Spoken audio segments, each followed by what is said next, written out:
Une tentative d'assassinat, 125 000 $ de corruption et un président debout face à l'ingérence. Que cache vraiment la crise du Burkina Faso?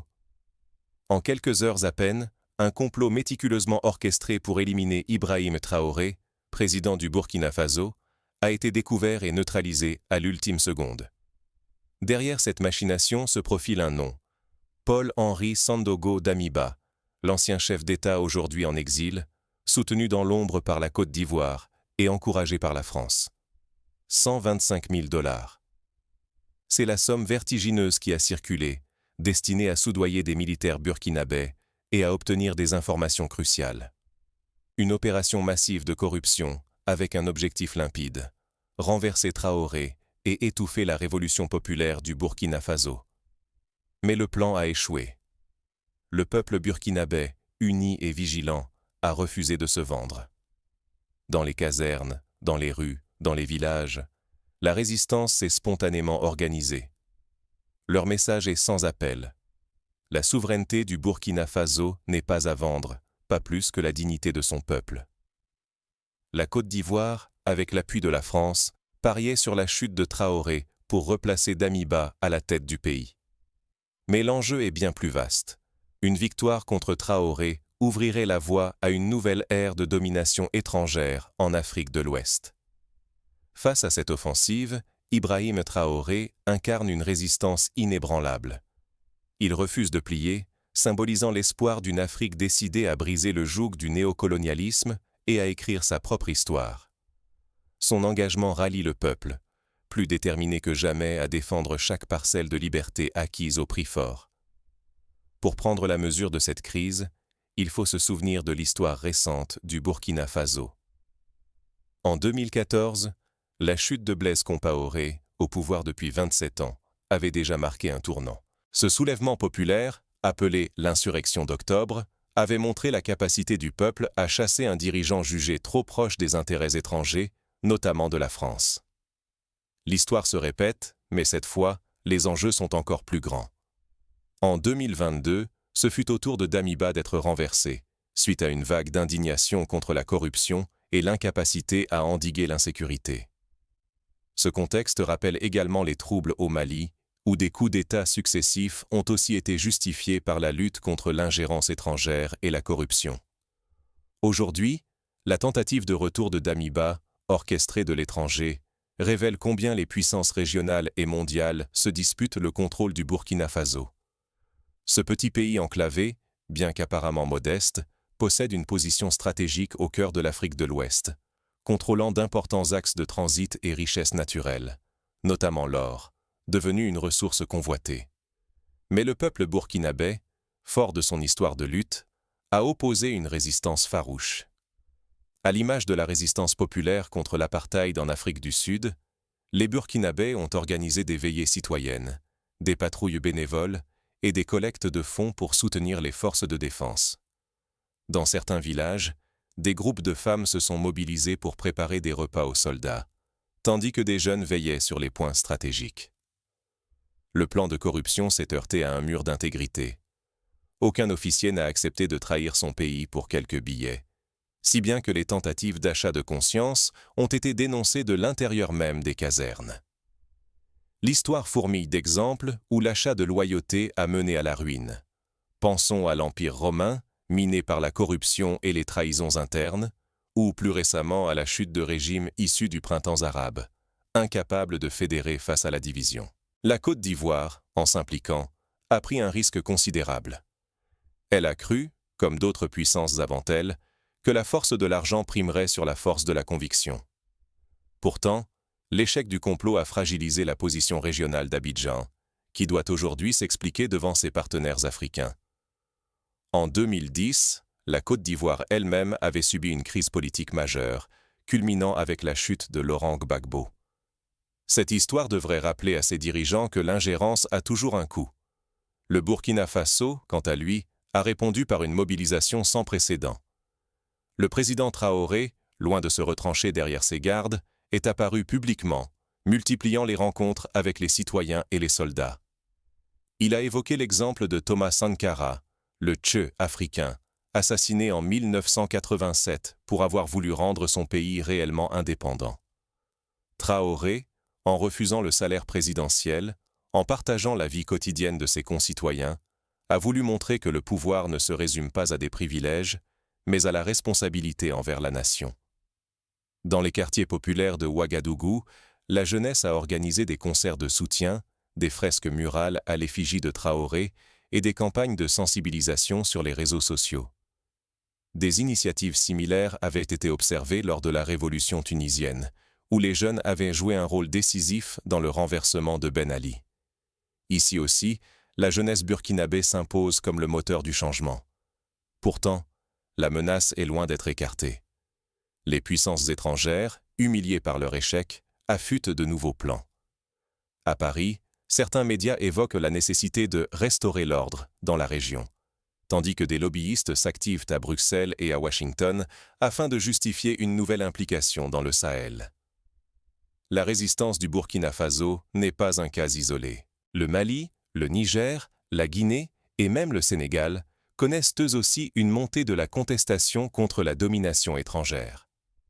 Dans ces pays, des mouvements citoyens, comme Y en a marre au Sénégal, rappellent que la jeunesse africaine aspire partout à la dignité et à la souveraineté. Dans ce contexte, chaque décision prise à Ouagadougou fait trembler les chancelleries. Si Traoré tenait bon, il renforcerait le front anti-néocolonial en Afrique de l'Ouest. Mais s'il cédait, ce serait un retour en arrière, ouvrant la voie à une recolonisation économique et politique. Les enjeux dépassent de loin le seul Burkina Faso. C'est l'idée même d'une Afrique souveraine qui est en jeu. Comme lors de la conférence de Berlin en 1884, où les puissances européennes s'étaient partagé le continent sans consulter ses peuples, l'avenir de l'Afrique semble encore se décider ailleurs que sur ses propres terres. Mais cette fois, les Africains entendent bien écrire eux-mêmes la suite de leur histoire. Pour comprendre la gravité du complot, revenons sur ces détails. Le plan prévoyait l'infiltration de plusieurs unités militaires, l'assassinat ciblé de Traoré lors d'une cérémonie officielle, puis la prise de contrôle immédiate des médias d'État. Un scénario qui rappelle les coups d'État militaires des années 60 et 70, lorsque les généraux prenaient le pouvoir au petit matin, annonçant à la radio la libération nationale. Mais cette fois, la vigilance citoyenne a fait la différence. C'est grâce à des informateurs anonymes, à la surveillance des réseaux téléphoniques et à la coopération entre services de renseignement que le complot a été éventé. Dans l'histoire récente, seule la tentative de coup d'État manqué en Turquie, en 2016, avait vu une telle mobilisation populaire sauver un gouvernement élu, avec des citoyens bloquant les chars à main nue. La corruption, moteur du complot, illustre un mal endémique en Afrique comme ailleurs.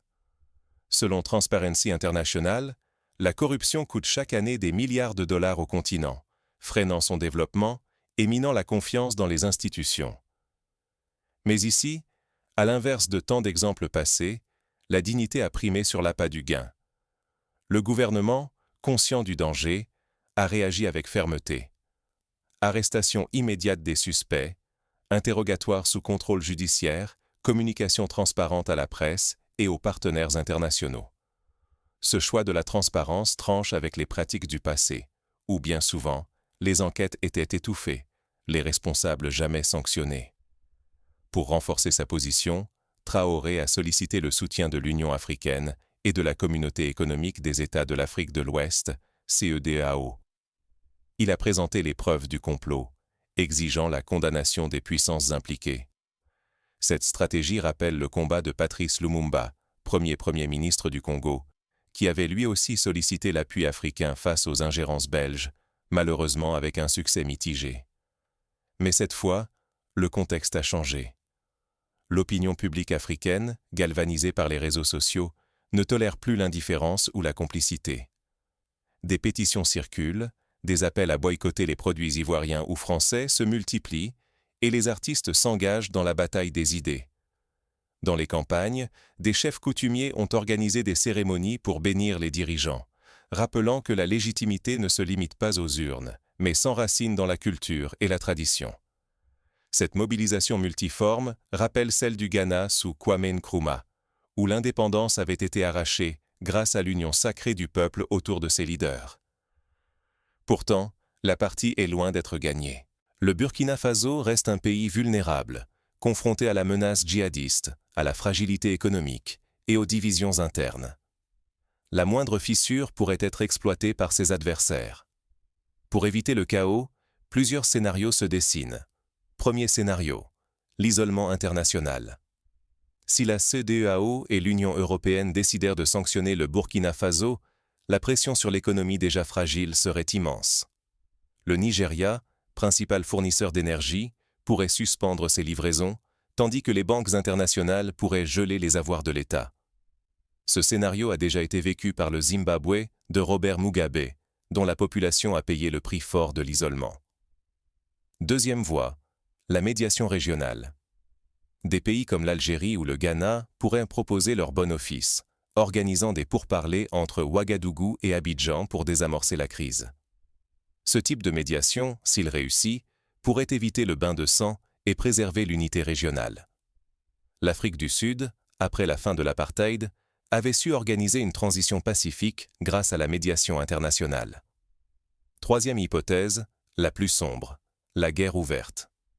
Une escalade militaire, même limitée, entraînerait des déplacements massifs de population, des destructions d'infrastructures et une déstabilisation du Sahel tout entier. L'histoire récente du conflit ivoirien, entre 2002 et 2011, montre à quel point la guerre civile peut laisser des cicatrices durables. Face à ces risques, la seule issue viable est de consolider les acquis de la révolution. Cela implique plusieurs étapes concrètes. Renforcer les alliances régionales. Le Burkina Faso, le Mali et le Niger ont déjà amorcé une coopération sécuritaire et économique. Ils partagent des renseignements, organisent des exercices conjoints et coordonnent leurs positions diplomatiques. Mais il faut aller plus loin, créer une force de défense commune, harmoniser les législations anticorruption et mettre en place un fonds de solidarité pour faire face aux crises. Diversifier les partenariats internationaux. Sortir de la dépendance à l'égard de l'Occident en nouant des alliances avec l'Inde, la Chine, le Brésil ou la Turquie.